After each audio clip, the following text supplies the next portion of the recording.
കോൺഗ്രസ് തന്നെ 2-3 പരാതി റൈസ് ചെയ്തില്ലേ? ഇപ്പോൾ സ്ട്രോങ് റൂം തുറക്കുന്ന പ്രശ്നം അത് വന്നു.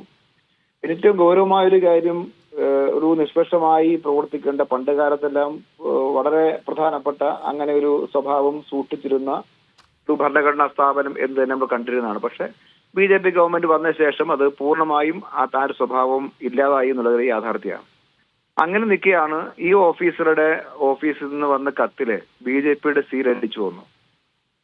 അപ്പോ പിന്നീടൊരു അവിടുത്തെ ഒരു ഉദ്യോഗസ്ഥ സസ്പെൻഡ് ചെയ്തൊക്കെ പറഞ്ഞിട്ടുള്ള നിലപാടൊക്കെ വന്നു. പക്ഷെ ചീഫ് ഓഫീസറുടെ സീലല്ലാതെ അവിടെ തന്നെ മറ്റൊരു ഓഫീസർ സീൽ മാറി കുത്തിയതല്ല. എങ്ങനെയാണ് ഒരു ഇലക്ഷൻ അതോറിറ്റിയുടെ ഓഫീസിൽ എങ്ങനെയാണ് BJP എന്ന രാഷ്ട്രീയ പാർട്ടിയുടെ സീൽ വരുന്നത്? എങ്ങനെയാണ്? ഇത് ഗൗരവമായൊരു പ്രശ്നമായി ഈ കോൺഗ്രസ് ഉന്നയിക്കപ്പെട്ട കാര്യമല്ലേ. മറ്റൊന്ന് SIR-മായി ബന്ധപ്പെട്ട് ഇപ്പോ ബംഗാളിലെ പോലെയല്ല ഇവിടെ എന്ന് 2 തരത്തിലാണ് എന്നെല്ലാം നമ്മൾ പറയുന്നില്ല. അതിന്റെ സ്വഭാവം കുറച്ച് വ്യത്യാസമുണ്ട്. എന്നിരുന്നാലും അവിടെ വെട്ടിനീക്കിയ പോലെ തന്നെ ഇവിടെയും വെട്ടിനീക്കപ്പെട്ടില്ലേ ആദ്യം? എന്തുകൊണ്ടാണ് കേരളത്തിലെ ഇവിടുത്തെ പൊളിറ്റിക്കൽ പാർട്ടീസിന്റെയും സംഘടനകളും ഒക്കെ വളരെ കെയറായി വിജിലന്റായി നിന്ന് ചേർക്കാനാവുന്ന മാക്സിമം വോട്ട് ചേർക്കാൻ കഴിയുന്ന ഒരു സിസ്റ്റം ഇവിടെ നന്നായി നമ്മളെല്ലാം കൂടി ചേർന്ന് ഓപ്പറേറ്റ് ചെയ്യപ്പെട്ട ഭാഗമായിട്ടാണ് കുറെ പുനഃസ്ഥാപിക്കപ്പെട്ടത്. അല്ല, അപ്പോൾ ഞാൻ ചോദിക്കുന്നത്, ഈ ബംഗാളിലേതുപോലെ ഇവിടെ SIR-ന്റെ മറവിൽ ഒരു തെരഞ്ഞെടുപ്പ് അട്ടിമറി നടന്നിട്ടുണ്ടെന്ന് തന്നെയാണോ CPM ആരോപിക്കുന്നത്? ഇപ്പോ ഞാൻ പറയാം, ഇലക്ഷൻ കമ്മീഷന്റെ ഒരു ഉത്തരവാദിത്വം ഒരു വോട്ടറെ പോലും നിഷേധിക്കാൻ പാടില്ല എന്നുള്ളത് ഒരു പ്രിൻസിപ്പിളാണ്. പ്രൈമറി ആയ ഒരു പ്രിൻസിപ്പിൾ സൂക്ഷിക്കേണ്ട കാര്യമാണ്. ഉദ്യോഗസ്ഥന്മാരുടെ വോട്ടിങ്ങിന്റെ പ്രശ്നം വന്നു.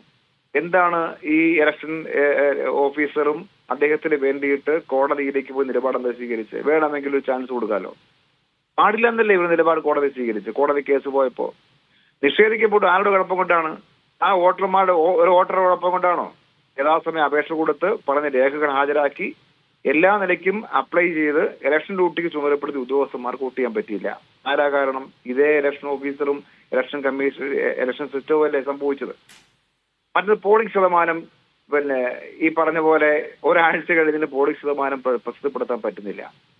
എന്ത് എഫിഷ്യൻസിയാണ് നമുക്ക് ഈ ഉദ്യോഗസ്ഥനിലോ ഈ സംവിധാനത്തിലോ കാണാൻ പറ്റുന്നത്? എങ്ങനെയാണ്? ഏറ്റവും ഗൗരവമായ കാര്യം, വോട്ട് ചേർക്കൽ അവസാനത്തെ ദിവസം അഡ്വാൻസായി ഇലക്ഷൻ കമ്മീഷൻ പ്രഖ്യാപിച്ചു, അനൗൺസ് ചെയ്തു. അനൗൺസ് ചെയ്യപ്പെട്ട ആ ഡേറ്റിന് ഒരാഴ്ച മുമ്പ് ബ്രേക്ക് ചെയ്തു, നിർത്തി. ഞങ്ങൾക്കുൾപ്പെടെ, ഞങ്ങളുടെയൊക്കെ നാട്ടിലുൾപ്പെടെ ഏറ്റവും അവസാനം ചേർക്കാൻ സബ്മിറ്റ് ചെയ്യപ്പെട്ട വോട്ടർ പട്ടികയിൽ പേരുണ്ടായില്ല. അപ്പോൾ ഒരു ഡേറ്റ് പ്രഖ്യാപിച്ചു. ആ പ്രഖ്യാപിച്ചതിന് ശേഷം ആ ഡേറ്റിൽ നിന്ന് ബാക്കിലേക്ക് മാറ്റിയിട്ട് അവസാനിപ്പിച്ചു എന്ന് പറഞ്ഞാൽ അതൊക്കെ UDF-ന് അനുകൂലമാകുന്ന തരത്തിലുള്ള തെരഞ്ഞെടുപ്പ് കമ്മീഷൻ ആസൂത്രിതമായ ഇടപെടൽ എന്നാണോ നിങ്ങൾ സ്ഥാപിക്കുന്നത്? സ്വാഭാവികമായി തോന്നൂലേ? ഇപ്പോ ഈ വിവരം UDF-നുണ്ടെങ്കിൽ തോന്നൽ ഖേൽക്കറിന്റെ നിയമനത്തിന് പിന്നാലെയാണോ നിങ്ങൾക്കുണ്ടായത്? ഞാൻ പറയട്ടെ, ഈ തോന്നൽ തോന്നുന്നതുകൊണ്ട് അഡ്വാൻസ് ആയിട്ട് ധാരണ ഉണ്ടെങ്കിലോ? ഞാൻ പറയുന്നത് ഇപ്പോ കോൺഗ്രസിന്റെ നിയമനത്തെ ഞങ്ങൾ ചോദ്യം ചെയ്ത ഒരു പ്രധാനപ്പെട്ട കാര്യം എന്ന് അറിയോ? ഇപ്പോ ബംഗാളിലെ അഗർവാളിന്റെ നിയമനത്തിലെ പ്രശ്നം വന്നു. എന്താണ് രാഹുൽ ഗാന്ധി ആ കാര്യത്തിൽ നിലപാട്? ഓൾ ഇന്ത്യ കോൺഗ്രസ് കമ്മിറ്റി ചെയ്ത നിലപാട് എന്താണ്? അദ്ദേഹത്തിന് TT നോക്കിയാൽ കാണാൻ പറ്റും. വലിയ കള്ളത്തിനുള്ള ബിഗർ ദ റിവാർഡ് എന്നാണ്. ഇനി ബിഗർ ആക്കണ്ടപ്പാ. ഇനിയിപ്പോ ഇവിടെ സ്മോളസ്റ്റ് ആക്കിക്കോ, സ്മോളസ്റ്റ് തെഫ്റ്റ് ആക്ക്. അപ്പൊ അതില് ചെറിയൊരു കാര്യമാണെങ്കിലും അതിനൊരു പ്രതിഫലം കൊടുക്കുന്നു എന്ന നിലയിലേക്ക് നമ്മൾ വ്യാഖ്യാനിക്കേണ്ടതായിട്ട് വരില്ലേ? അതിനകത്ത് ഓൾ ഇന്ത്യ കോൺഗ്രസ് കമ്മിറ്റിയുടെ കൃത്യമായ സ്റ്റേറ്റ്മെന്റ് ഉണ്ട്. അത് നമ്മൾ ശ്രദ്ധിക്കേണ്ട കാര്യമാണ്. എന്റെ സജഷന് ശ്രദ്ധിക്കാൻ കഴിയാഞ്ഞതുകൊണ്ടാണ്.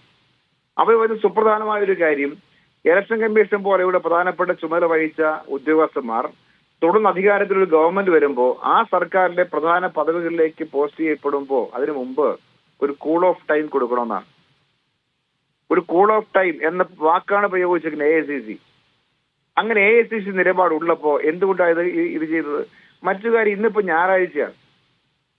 ഇനിയിപ്പോ AICC-ക്ക് ഇങ്ങനെ ഒരു കാര്യം, ഈ നിലപാട് എടുത്തുപോയി AICC-ക്ക് നാളെ തിരുത്തണം എന്നൊരു ആവശ്യം പെട്ടേക്കാം എന്ന് കരുതിയിട്ടാണോ ഈ ഞായറാഴ്ച ദിവസം പോയി ചുമതലയെടുക്കാൻ തീരുമാനിച്ചത്?